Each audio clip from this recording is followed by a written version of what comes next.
यापूर्वी चॅनलवर चकलीच्या भाजणीची recipe upload केली आहे। त्या भाजणीतील 5 वाट्या म्हणजेच अर्धा किलो भाजणी चाळून घेतली आहे। गॅसवर एका भांड्यात 2.5 वाटी पाणी गरम करण्यास ठेवले आहे।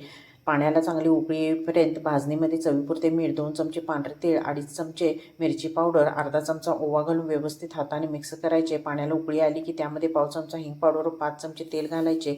आता गॅस बंद करून त्यामध्ये थोडे थोडे पीठ घालून व्यवस्थित मिक्स करायचे। यावर झाकण ठेवून हे पीठ 10 ते 15 मिनिटे बाजूला ठेवायचे म्हणजे ते छान वाफले जाईल।